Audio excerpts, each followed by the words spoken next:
கேட்டிட அழைத்தார், இனி எல்லாம் நலமே. நம் வேண்டுதல் எல்லாம் கேட்டிட அழைத்தார், இனி எல்லாம் நலமே. இறையாசி பெற்றோரே வாருங்கள், அவர் அருள்மொழி கேளுங்கள். இறையாசி பெற்றோரே வாருங்கள், அவர் அருள்மொழி கேளுங்கள். ஆண்டவர் இல்லம் ஆனந்த வெள்ளம், வாராய் திருக்குலமே.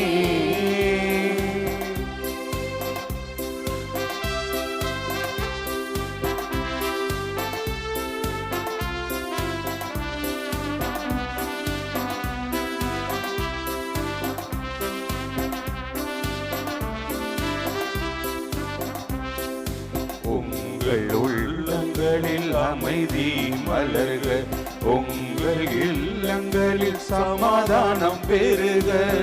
உங்கள் உள்ளங்களில் அமைதி மலர்க, உங்கள் இல்லங்களில் சமாதானம் பெருக.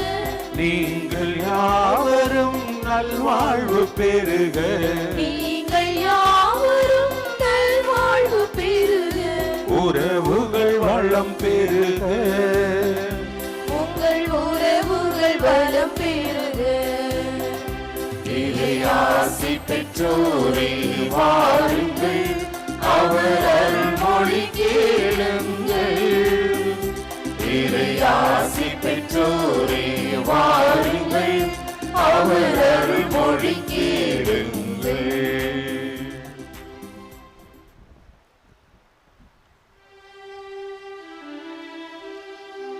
தந்தை மகன் தூயாவியாரின் பெயராலே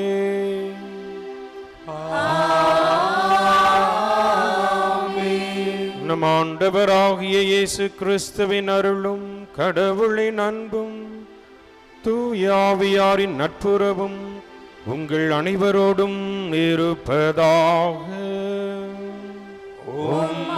ஆன்மாவோடும்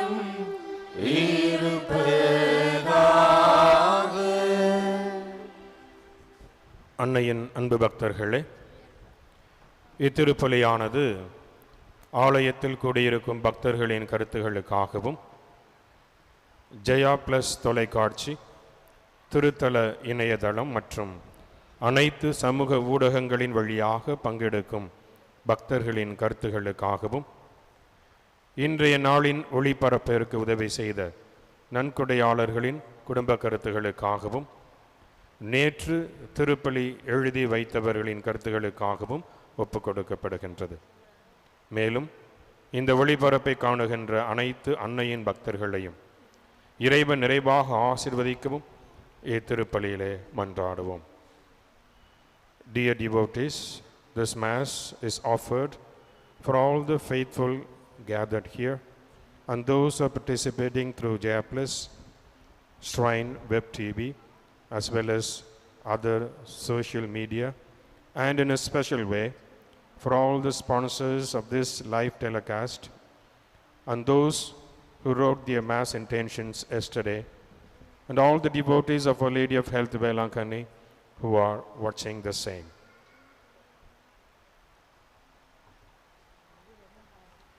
தூய மறை நிகழ்வுகளை தகுதியுடன் ஒப்புக்கொடுக்க நம் பாவங்களை ஏற்றுக்கொள்வோம்.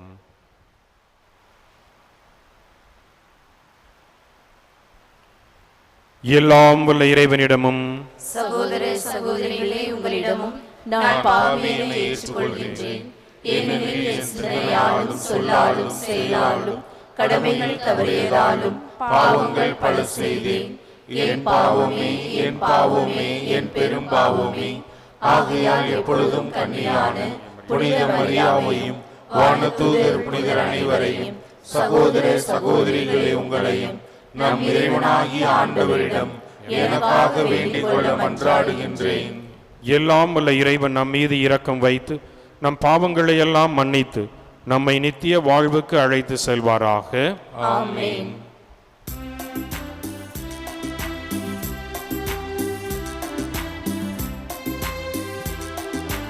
ஆண்டவர்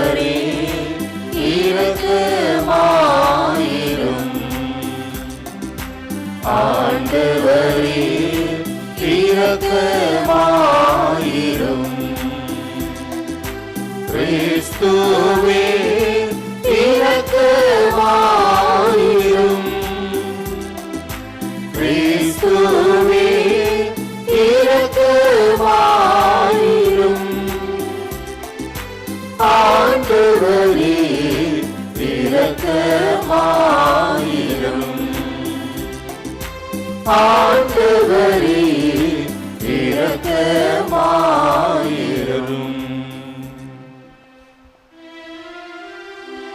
மன்றாடுவோமாக.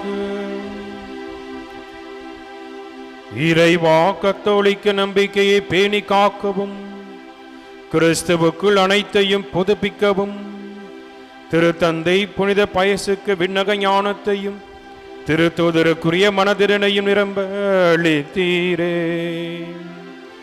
நாங்கள் அவருடைய படிப்பினைகளையும் எடுத்துக்காட்டையும் பின்பற்றி நிலை வாழ்வை பரிசாக பெறுவோமாக. உம்மோடு தூய ஆவியாரின் ஒன்றிப்பில் இறைவனாய் என்றென்றும் வாழ்ந்து ஆட்சி செய்கின்ற எங்கள் ஆண்டவரும் உம் திருமகனுமாகிய இயேசு கிறிஸ்து வழியாக உம்மை மன்றாடுகின்றோம்.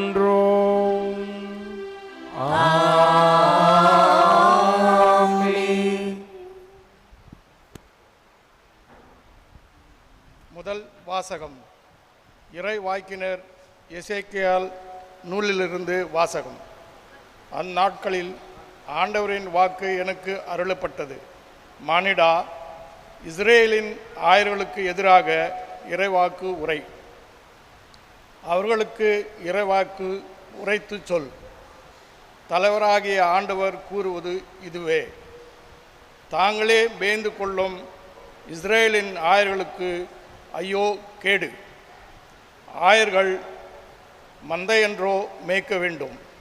நீங்கள் கொழுப்பானதை உண்டு ஆட்டு மயிராடையை உடுத்தி மந்தையில் சிறந்ததை அடிக்கிறீர்கள்.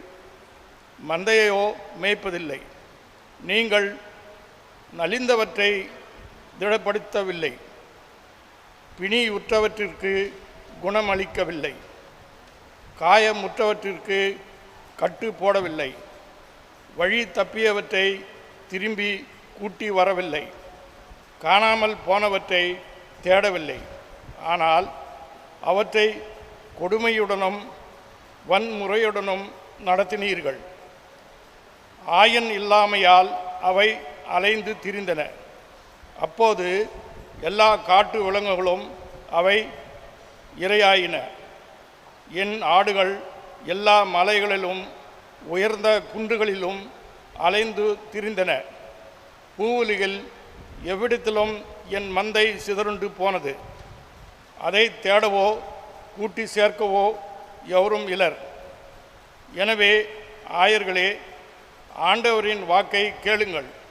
தலைவராகிய ஆண்டவர் கூறுவது இதுவே: என்மேல் ஆணை, என் மந்தை கொள்ளையிடப்பட்டது. எல்லா காட்டு விலங்குகளுக்கும் இரையானது. ஏனெனில் அதற்கு ஆயன் இல்லை. என் ஆயர்கள் என் மந்தையை தேடவில்லை.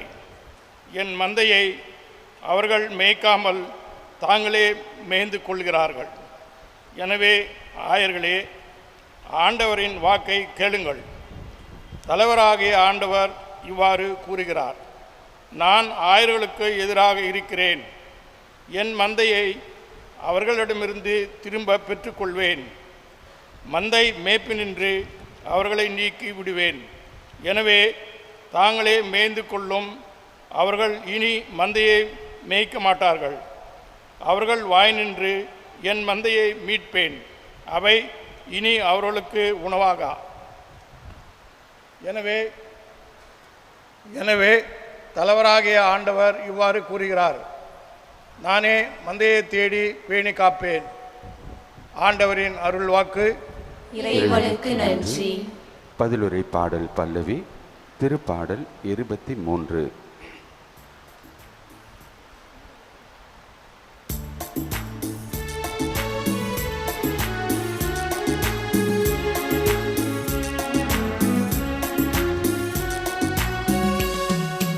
ஆண்டவரே என் நாயன், எனக்கு ஏதும் குறையில்லை.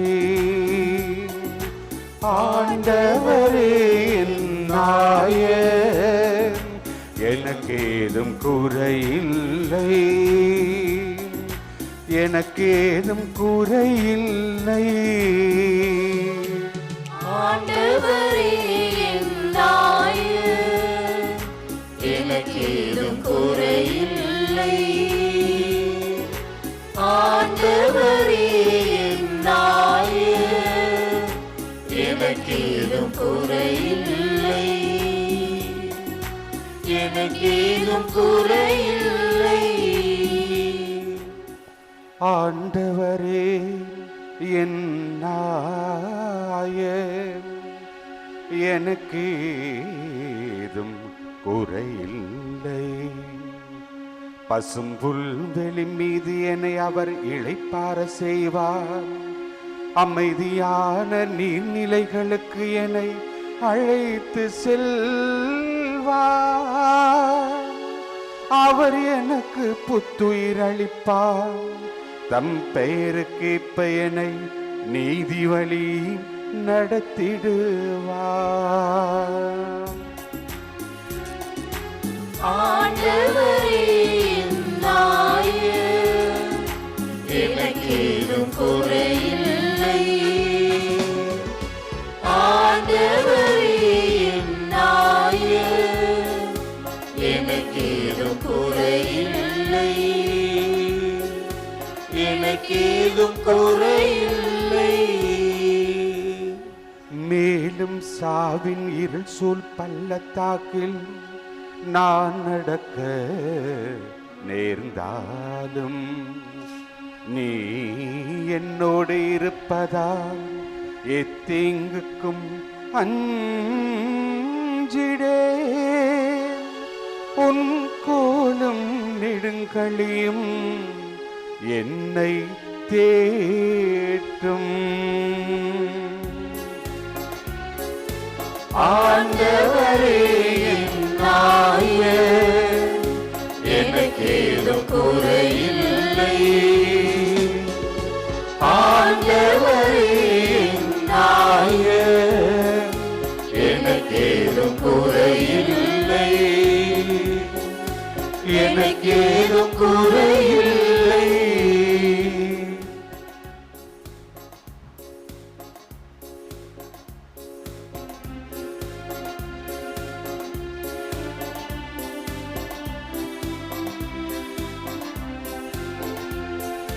அல்லேலூயா, அல்லேலூயா, அல்லேலூயா, அல்லேலூயா, அல்லேலூயா, அல்லேலூயா, அல்லேலூயா, அல்லேலூயா.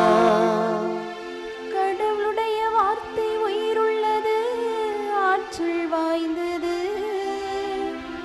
உள்ளத்தின் சிந்தனைகளையும் நோக்கங்களையும் சீர்தூக்கி பார்க்கின்றது.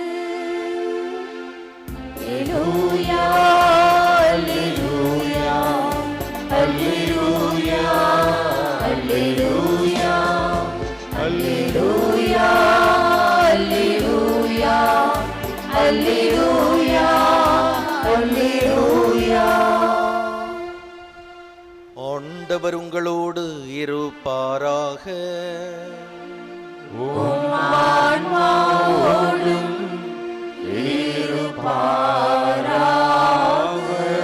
மத்தேயு எழுதிய தூய நற்செய்தியிலிருந்து வாசகம். ஆண்டவரே, மாட்சி உமக்கே. அக்காலத்தில் இயேசு கூறியதாவது: விண்ணரசை பின்வரும் நிகழ்ச்சிக்கு ஒப்பிடலாம். நிலக்கிழார் ஒருவர் தம் வேலையாட்களை வேலைக்கு அமர்த்த விடியற்காலையில் வெளியே சென்றார். அவர் நாள் ஒன்றுக்கு 1 தெனாரியம் கூலி என வேலையாட்களுடன் ஒத்துக்கொண்டு அவர்களை தம் திராட்சை தோட்டத்திற்கு அனுப்பினார். ஏறக்குறைய காலை 9 மணிக்கு அவர் வெளியே சென்ற பொழுது சந்தை வெளியில் வேறு சிலர் வேலையின்றி நிற்பதைக் கண்டார். அவர்களிடம், நீங்களும் என் திராட்சை தோட்டத்திற்கு போங்கள், நேர்மையான கூலியை உங்களுக்கு கொடுப்பேன் என்றார். அவர்களும் சென்றார்கள். மீண்டும் ஏறக்குறைய 12 மணிக்கும் பிற்பகல் 3 மணிக்கும் வெளியே சென்று அப்படியே செய்தார். ஏறக்குறைய 5 மணிக்கும் வெளியே சென்று வேறு சிலர் நிற்பதை கண்டார். அவர்களிடம், நாள் முழுவதும் வேலை செய்யாமல் ஏன் இங்கே நின்று கொண்டிருக்கிறீர்கள் என்று கேட்டார். அவர்கள் அவரை பார்த்து, எங்களை எவரும் வேலைக்கு அமர்த்தவில்லை என்றார்கள். அவர் அவர்களிடம், நீங்களும் என் திராட்சை தோட்டத்திற்கு போங்கள் என்றார். மாலையானதும் திராட்சை தோட்ட உரிமையாளர் தம் மேற்பார்வையாளரிடம், வேலையாட்களை அழைத்து கடைசியில் வந்தவர் தொடங்கி முதலில் வந்தவர் வரை அவர்களுக்குரிய கூலி கொடும் என்றார். எனவே 5 மணியளவில் வந்தவர்கள் 1 தெனாரியம் வீதம் பெற்றுக்கொண்டனர். அப்போது முதலில் வந்தவர்கள் தங்களுக்கு மிகுதியாக கிடைக்கும் என்று எண்ணினார்கள். ஆனால் அவர்களும் 1 தெனாரியம் வீதம்தான் பெற்றார்கள். அவர்கள் அதை பெற்றுக்கொண்ட போது அந்நிலக்கிழாருக்கு எதிராக முணுமுணுத்து, கடைசியில் வந்த இவர்கள் 1 மணி நேரமே வேலை செய்தார்கள். பகல் முழுவதும் வேலை பளுவையும் கடும் வெயிலையும் தாங்கிய எங்களோடு இவர்களை இணையாக்கி விட்டீரே என்றார்கள். அவரோ அவர்கள் ஒருவரை பார்த்து, தோழரே, நான் உமக்கு அநியாயம் செய்யவில்லை. நீர் என்னிடம் 1 தெனாரியம் கூலிக்கு ஒத்துக்கொள்ளவில்லையா? உமக்குரியதை பெற்றுக்கொண்டு போய்விடும். உமக்கு கொடுத்தபடியே கடைசியில் வந்த இவருக்கும் கொடுப்பது என் விருப்பம். எனக்குரியதை நான் என் விருப்பப்படி கொடுக்க கூடாதா? அல்லது நான் நல்லவனாய் இருப்பதால் உமக்கு பொறாமையா என்றார். இவ்வாறு கடைசியானோர் முதன்மையாவர், முதன்மையாவோர் கடைசியாவர். ஆண்டவரின் அருள்வாக்கு. கிறிஸ்துவே உமக்கு புகழ்.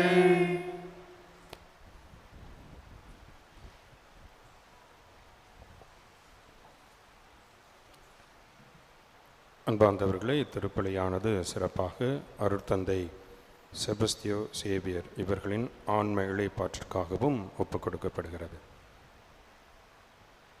கிறிஸ்து இயேசுவில் பிரியமான சகோதர சகோதரிகளே, ஆரோக்கிய அன்னையின் அன்பு பக்தர்களே, நேற்றைய நற்செய்தியும் இன்று நாம் வாசிக்க கேட்ட நற்செய்தி பகுதியும் பொருளாதாரத்தை அடிப்படையாக கொண்டு நமக்கு எடுத்துரைக்கப்பட்டது. நேற்றைய நற்செய்தியில் ஊசியின் காதில் ஒட்டகம் நுழைந்தாலும் செல்வந்தர்கள் விண்ணரசருக்கு நுழைய முடியாது என்கின்ற அந்த சொற்றொடரோடு தொடங்கிய நற்செய்தி பகுதி பொருளாதாரத்தை எந்த மனநிலையோடு நாம் கையாள வேண்டும் என்று நமக்கு எடுத்து கூறியது. இன்றும் பொருளாதாரத்தை அடிப்படையில் வைத்து ஆண்டவர் இயேசு கிறிஸ்து விண்ணரசை பற்றிய ஒரு நற்செய்தியை நமக்கு கொடுக்கிறார். 2 நாளும் இந்த நற்செய்தி பகுதி ஒரே ஒரு வசனம்தான் நாம் இறுதியாக வாசிக்க கேட்டோம். 2 நாளும் நேற்றைய நற்செய்தியின் இறுதி வசனம், முதலானோர் கடைசியாவர். இன்றைய நற்செய்தியின் இறுதி வசனம், கடைசியானோர் முதலாவர். ஆக வார்த்தைகள் தான் மாறியிருக்கின்றன தவிர அதனுடைய உள் அர்த்தம் என்பது ஒன்றாகவே இருக்கிறது.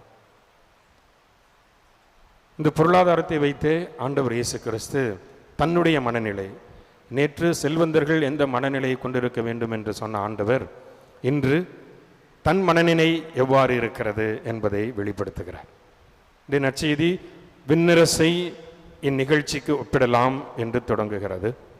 அந்த விண்ணரசு என்ற வார்த்தையிலே நாம் ஆண்டவரின் திருவுளம் இவ்வாறு இருக்கிறது என்று நாம் புரிந்து கொள்ளலாம். கடவுள் எப்படி சிந்திக்கிறார் என்பதை தான் இன்றைய நற்செய்தி நமக்கு விளக்கி கூறுகிறது. நம் எண்ணம் எப்படி இருக்கிறது, கடவுளுடைய எண்ணம் எப்படி இருக்கிறது என்பதை தான் இன்றைய ஊமை நமக்கு எடுத்து சொல்லுகிறது. எளிதான ஒரு நிகழ்வு. நாம் நகரப்புறங்களுக்கு சென்றோம் என்றால் காலையிலே குறிப்பாக சந்தை பகுதிகளில் வேலையாட்கள் ஆங்காங்கே கூட்டமாக நின்று கொண்டு இருப்பார். நான் திருச்சியில் கல்லூரியில் படித்து கொண்டிருந்தேன்.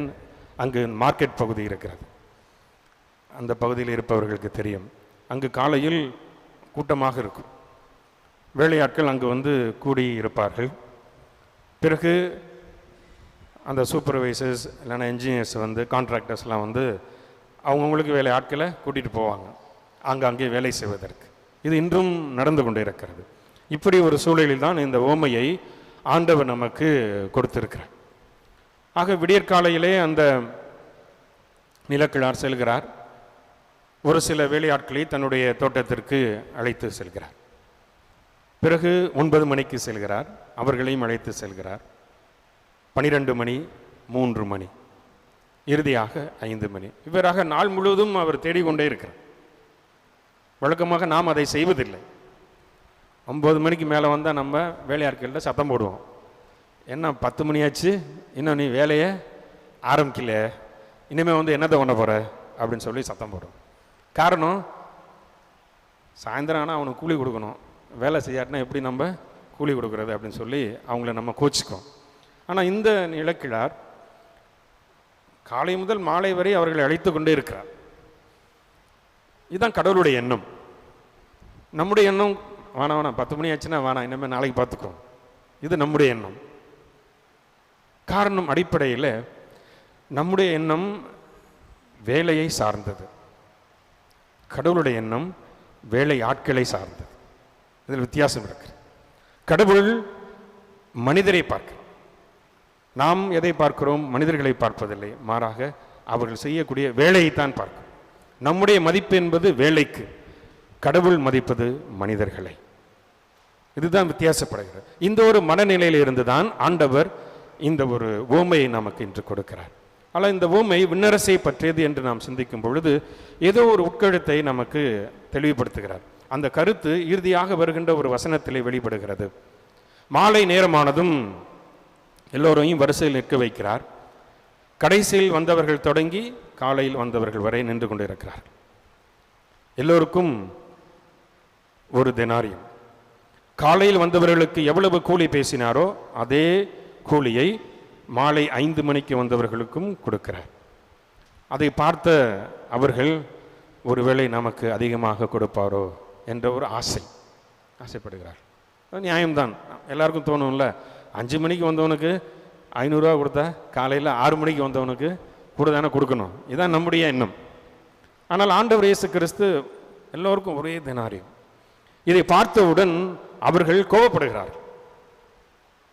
கோபப்பட்டு ஒன்று கேட்குறாங்க. அந்த கேள்விதான் மிகவும் முக்கியமானது. அது எப்படி அவர்களுக்கும் ஒரு தெனாரியம் எங்களுக்கும் ஒரு தெனாரியம் நீ கொடுக்க முடியும்? எங்களை நீர் அவர்களுக்கு இணையாக்கி விட்டீரே என்கின்ற ஒரு ஆதங்கம். இதுதான் பிரச்சனை. நம்முடைய சமுதாயத்து இன்றைக்கும் இதுதான் பிரச்சனை. நான் எப்படிப்பட்டவன், எந்த குலத்தில் பிறந்தவன், நான் என்ன படித்தவன், நான் வசதியானவன், நான் உயர்ந்த நிலை அடைந்தவன், சமுதாயத்தில் உயர்ந்த நிலையில் இருப்பவன், அதை எப்படி கடவுளே நீர் எப்படி என்னையும் அவனையும் சமமாக கருத முடியும் என்பதுதான் இந்த சமுதாயத்தில் இன்றைக்கு பிரச்சனை. நம்ம இங்கே எத்தனையோ பேர் இருக்கிறோம். எத்தனை பேர் இங்கு ஒரு சமமான மனநிலையோடு இங்கு இருக்கிறோம், சமத்துவமான மனநிலையில் இங்கு இருக்கிறோம். கடவுள் முன்பாக நாம் எங்கிருந்தாலும் இந்த சமுதாயத்திலே நாம் அனைவரும் சமம் என்கின்ற மனநிலையில் எத்தனை பேர் இருக்கிறோம்? எத்தனை பேர் நான் உயர்ந்தவன் அவன் தாழ்ந்தவன், நான் தகுதி படைத்தவன் அவன் தகுதி இல்லாதவன், என்னால் இதை செய்ய முடியும் அவனால் அதை செய்ய முடியாது என்கின்ற அந்த சமத்துவமற்ற மனநிலையில் நான் எத்தனை பேர் வாழ்ந்து கொண்டு இருக்கிறோம்? இதுதான் மிகப்பெரிய கேள்வி. இதை வெளிப்படுத்துவதற்காகத்தான் ஆண்டவர் இயேசு கிறிஸ்து இந்த உவமையை நமக்கு சொல்லித் தருகிறார். ஆக அந்த கேள்வி கடைசியில் வந்த அவரும் சமுதாயத்தில் தாழ்நிலையில் இருக்கின்ற இவரையும் உயர்ந்த நிலையில் இருக்கின்ற என்னையும் நீ ஏன் சமமாக கருதுகின்றீர் என்ற கேள்வி. ஆனால் ஆண்டவர் சொல்லுகிறார், உனக்கு என்ன பிரச்சனை? உனக்குரிய மரியாதையை நான் கொடுத்திருக்கிறேன், அவருக்கும் அந்த மரியாதையை கொடுப்பது உனக்கு என்ன பிரச்சனை? அது என்னுடைய விருப்பம். இதுதான் கடவுளின் திருவுளம், இதுதான் கடவுளின் எண்ணம். இங்கு வேண்டுமானால் நாம் உயர்வு தாழ்வுள்ள சூழலில் இருக்கலாம், ஆனால் விண்ணரசில் நாம் எல்லோருமே சமம். ஆகவே ஆண்டவரிடம் வரும்பொழுது நாம் இந்த ஏற்ற தாழ்வோடு வந்தோம் என்றால் நம்முடைய ஜெபங்கள் கேட்கப்படாது. காரணம், அவர் நம்மை அவ்வாறு பார்க்கவில்லை. மனிதன் நம்மை உயர்ந்தவன் தாழ்ந்தவன் ஏழை பணக்காரன் வேண்டியவன் வேண்டாதவன், பிடித்தவன் பிடிக்காதவன் என்று பிரித்து பார்ப்பார்கள். அது மனித எண்ணம். ஆனால் கடவுள் நம் அனைவருமே பிள்ளைகளாக பார்க்கிறார்.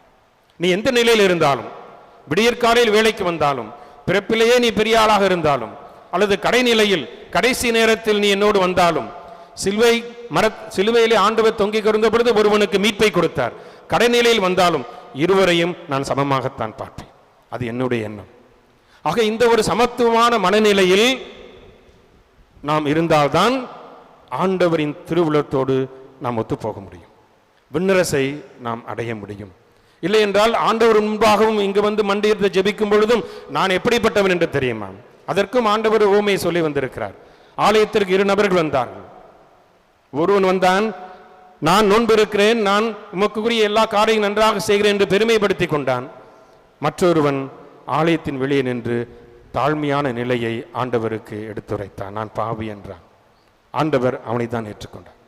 ஆண்டவர் முன்பாக நான் உயர்ந்தவன் என்ற மனநிலை வருகின்றவனுக்கு ஆண்டவரை பிடிக்க, ஆண்டவருக்கும் அவனை பிடிக்க. நான் எவ்வளவு ஜெபம் செய்தாலும் இந்த சமத்துவமான மனநிலை இல்லை என்றால் நம்முடைய ஜெபம் கேட்கப்படாது. இயேசு கிறிஸ்துவில் பிரியமானவர்களே, நம்முடைய அன்னை இதற்கு சிறந்த எடுத்துக்காட்டாக. அன்னையின் பாடல் இவ்வாறு சொல்கிறது: தாழ் நிலையில் இருந்த என்னை அவர் கண்டுநோக்கினார், என்னை உயர்த்தினார். ஆக எப்பொழுது நாம் அந்த சமத்துவமான மனநிலையோடு ஆண்டவரிடம் வருகின்றோமோ அப்பொழுதுதான் நம்முடைய எண்ணமும் ஆண்டவருடைய எண்ணமும் ஒரே நிலையில் இருக்கும். அந்த நிலையிலிருந்து எழுப்பப்படும் ஜெபங்கள் தான் கேட்கப்படும்.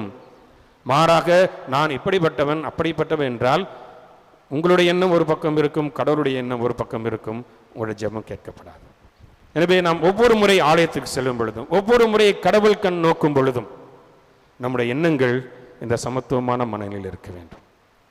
அவர் முன் நிற்கும் பொழுது, இறைவா நான் உன் பிள்ளை, அதற்கு மேல் எனக்கு எந்த உரிமையும் இல்லை, எந்த உரிமையும் எனக்கு தேவையில்லை என்கின்ற மனநிலையோடு, அந்த அன்னை மரியாளின் சிந்தனையோடு நாம் சேர்ந்து ஜெபித்தோம் என்றால் நம்முடைய ஜெபங்கள் கேட்கப்படும். ஆமென்.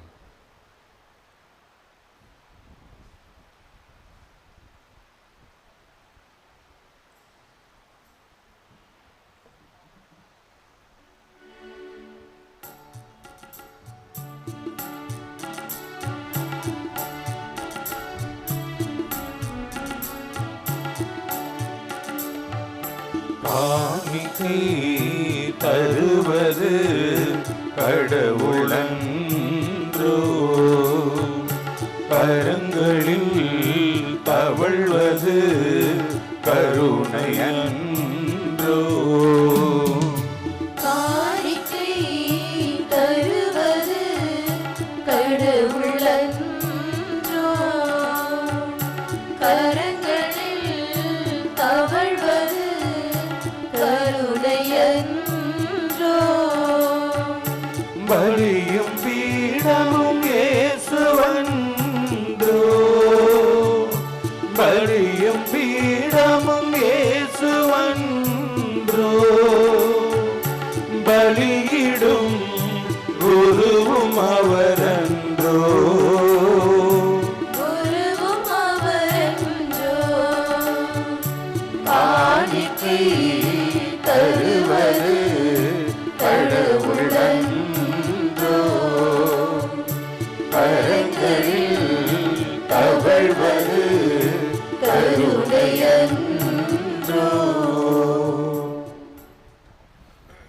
அன்புமிக்க சகோதர சகோதரிகளே, நாம் அனைவரும் சேர்ந்து ஒப்புக் கொடுக்கும் இந்த திருப்பலி எல்லாம் வல்ல தந்தையாகிய இறைவனுக்கு ஏற்றதாகும்படி ஜெபியுங்கள்.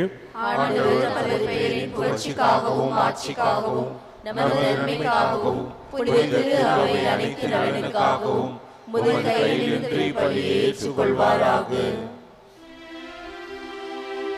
பேரன்புமிக்க இறைவா, எங்கள் காணிக்கைகளை கனிவுடன் ஏற்றருள உம்மை வேண்டுகின்றோம். திருத்தந்தை புனித பயசின் அறிவுரைகளை பின்பற்றி இத்தூய மறை நிகழ்வை நேரிய வணக்கத்துடன் ஒப்புக் கொடுக்கவும் அதை பற்றுறுதியுடன் உட்கொள்ளவும் அருள் தாரும். எங்கள் ஆண்டவராகிய இயேசு கிறிஸ்து வழியாக உம்மை மன்றாடுகின்றோம்.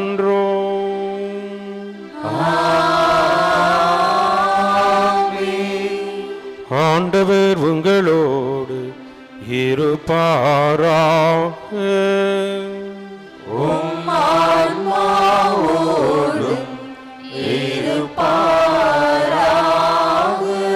இதயங்களை மேலே எழுப்புங்கள்.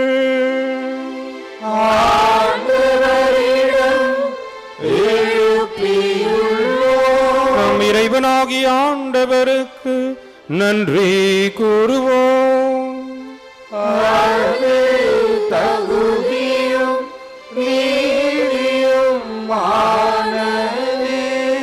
ஆண்டவரே, தூயவரான தந்தையே, என்றும் உள்ள எல்லாம் வல்ல இறைவா, எந்நாளும் எவ்விடத்திலும் நாங்கள் உமக்கு நன்றி செலுத்துவது மெய்யாகவே தகுதியும் நீதியுமாகும். எங்கள் கடமையும் மீட்புக்குரிய செயலுமாகும். ஏனெனில் எங்கள் புகழுரை உமக்கு தேவை என்று, ஆயினும் நாங்கள் உமக்கு நன்றி செலுத்துவது உமது அருள் கொடையால் தான். நாங்கள் உம்மை புகழ்ந்துரைப்பது மாட்சியை மிகுதிப்படுத்தாதெனினும் எங்கள் ஆண்டவராகிய கிறிஸ்து வழியாக நாங்கள் மீட்படைய பயன்படுகின்றது. ஆகவே வானதூதர் திரளோடு ஒன்று சேர்ந்து நாங்கள் உம்மை புகழ்ந்தேத்தி மகிழ்ச்சியுடன் அறிக்கையிட்டு பாடுவதாவது: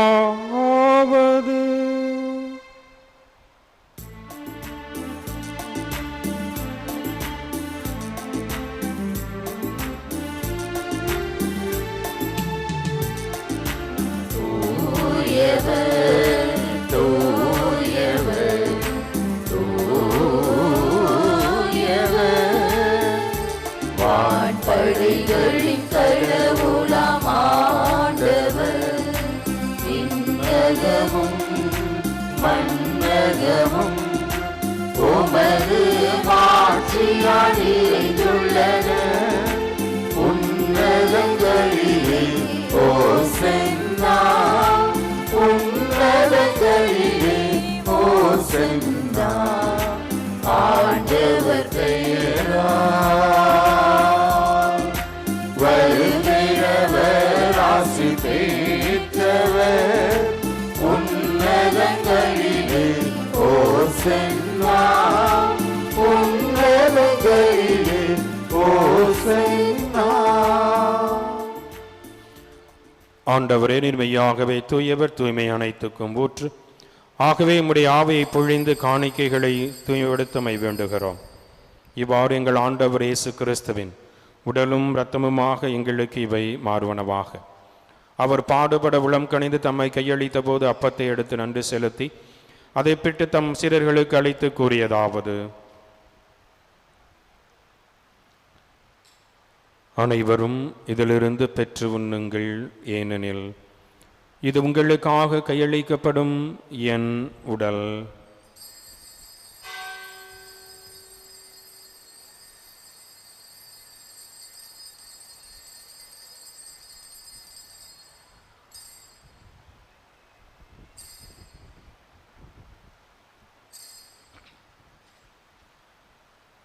அவ்வண்ணமே இரவு விருந்தி அருந்திய பின் கிண்ணத்தையும் எடுத்து மீண்டும் அக்கு நன்றி கூறி தம் சீடர்களுக்கு அழைத்து அவர் கூறியதாவது: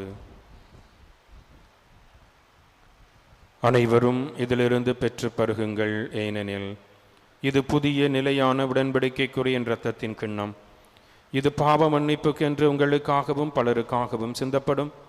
இதை என் நினைவாகச் செய்யுங்கள்.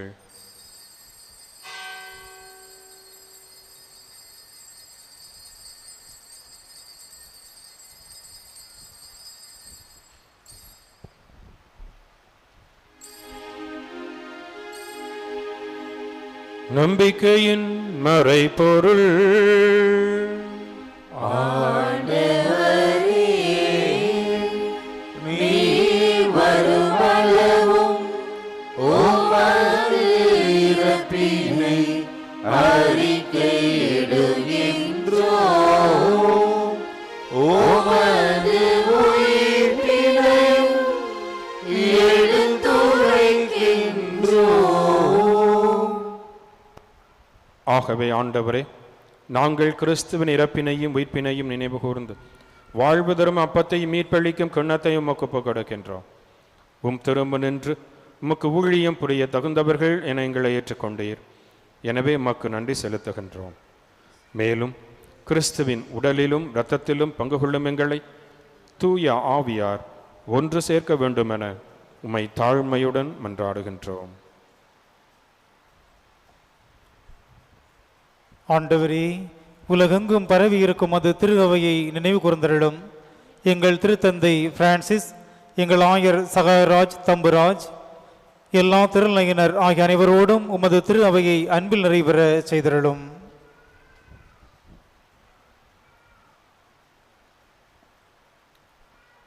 மேலும் உயிர்த்தெழும் எதிர்நோக்குடன் துயில் கொள்ளும் எங்கள் சகோதரர் சகோதரிகளையும் இறந்தோர் அனைவரையும் இரக்கத்துடன் நினைவு கூர்ந்து உமது திருமுக ஒளியினுள் ஏற்றருளும். எங்கள் அனைவர் மீதும் இரக்கமாயிரும்.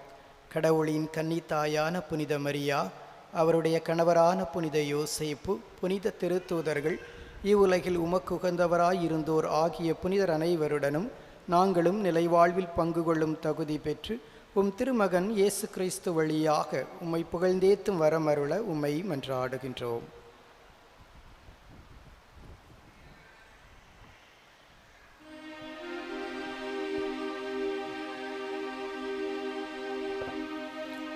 இவர் வழியாக இவரோடு இவரில் எல்லாம் வல்ல இறைவனாகிய தந்தையே, தூயாவியாரின் ஒன்றிப்பில் எல்லா புகழும் மாட்சியும் என்றென்றும் உமக்கு உரியதே.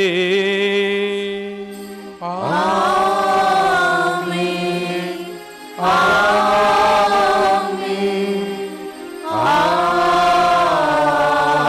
ஆமென். மீட்பரின் கட்டளையால் கற்பிக்கப்பட்டு இறை படிப்பினையால் பயிற்சி பெற்ற நாம் துணிந்து ஜெபிப்போம்.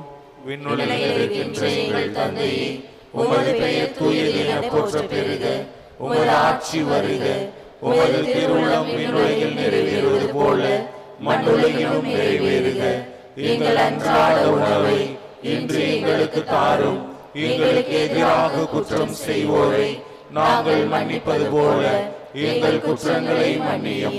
எங்களை சோதனைக்கு உட்படுத்தாதேயும், தீமையிலிருந்து எங்களை விடுவித்தருளும். ஆண்டவரே, தீமை அனைத்திலிருந்தும் எங்களை விடுவித்து எங்கள் வாழ்நாளில் அமைதியை கனியுடன் அருளமை மன்றாடுகிறோம். உமது இரக்கத்தின் உதவியால் நாங்கள் பாவத்திலிருந்து எப்போதும் விடுதலை பெற்று யாதொரு கலக்கமுமின்றி நலமாயிருப்போமாக. நாங்கள் எதிர்நோக்கி இருக்கும் பேரின்பத்துக்காகவும் எமீட்பராகிய இயேசு கிறிஸ்துவின் வருகைக்காகவும் காத்திருக்கின்றோம். ஏனெனில் ஆட்சியும் வல்லமையும் ஆட்சியும் என்றென்றும் உமதே. ஆண்டவரே இயேசு கிறிஸ்துவே, அமைதியை உங்களுக்கு விட்டு செல்கிறேன், என் அமைதியையே உங்களுக்கு அளிக்கிறேன் என்றும் திருத்தூதர்களுக்கு மொழிந்தீரே.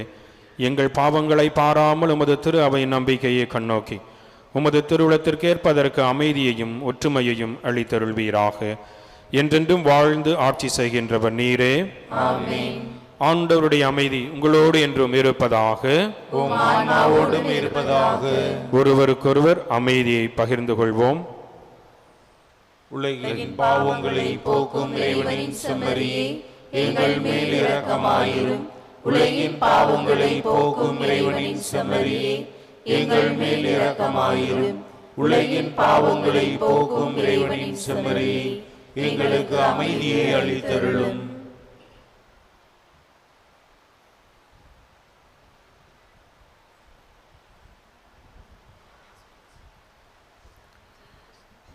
இதோ இறைவனின் செம்மறி, இதோ உலகின் பாவங்களை எல்லாம் போக்குகின்றவர். இவர் தரும் விருந்திற்கு அழைக்க பெற்ற நாம் அனைவரும் பேறு பெற்றோர். ஆண்டவரே, நீர் என்னிடத்தில் எழுந்தருளு. நான் தகுதியற்றவன், ஆனால் ஒரு வார்த்தை மட்டும் சொல்லி அருளும், எனது ஆன்மா நலமடையும்.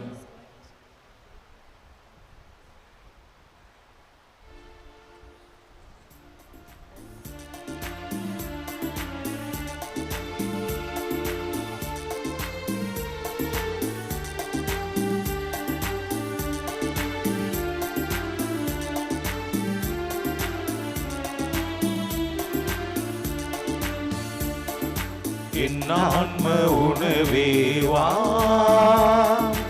என் உள்ள உயிரேவா, நீ இன்றி போன வீழ்ந்து போவேன். நான் வாழ என்னகம் வா, நான் வாழ என்னகம் வா.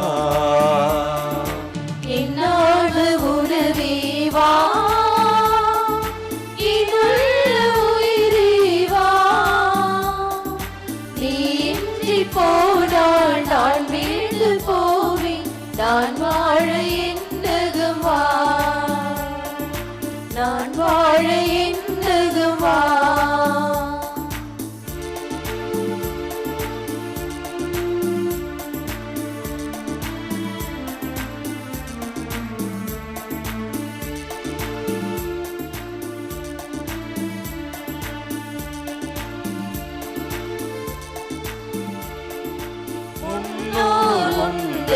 மன்னா மடிந்து போயிடு, உன்னை தகுதியாய் உண்டாள் வாழ்வோம், சாவை வெல்லுவோம்.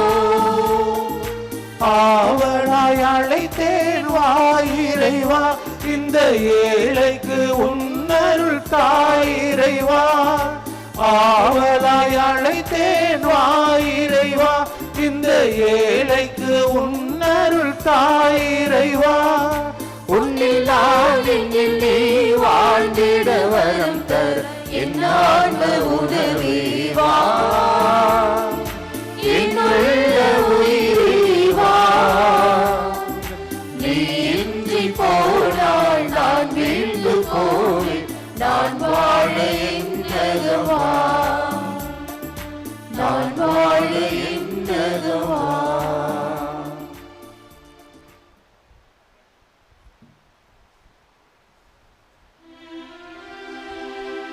நன்றி கூறி மன்றாடுவோமாக. ஆண்டவரே எங்கள் இறைவா, திரு தந்தை புனித பயசு நினைவை கொண்டாடும் நாங்கள் உம்மை வேண்டுகின்றோம். இந்த விண்ணக விருந்தின் ஆற்றலால் நம்பிக்கை நிலைத்து நிற்கவும், உம்முடைய அன்பில் ஒன்றைத்து வாழவும் அருள் தாரும். எங்கள் ஆண்டவராகிய இயேசு கிறிஸ்து வழியாக உம்மை மன்றாடுகின்றோம்.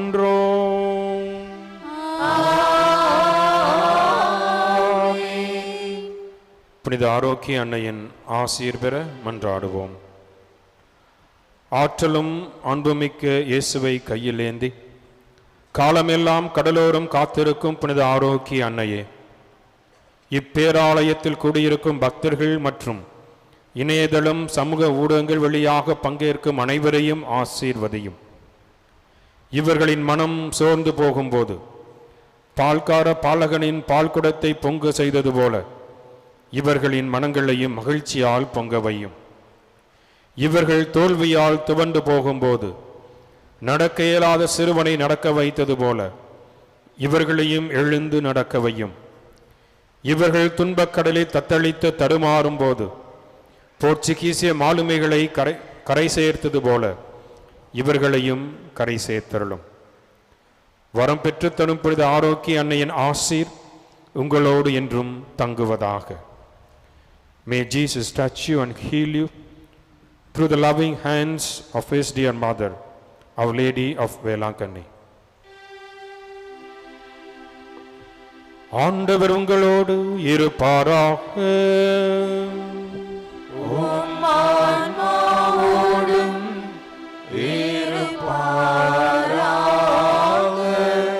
எல்லாம் வல்ல இறைவன் தந்தை மகன் தூயாவியார் உங்கள் அனைவரையும் நிறைவாக ஆசீர்வதிப்பாராக.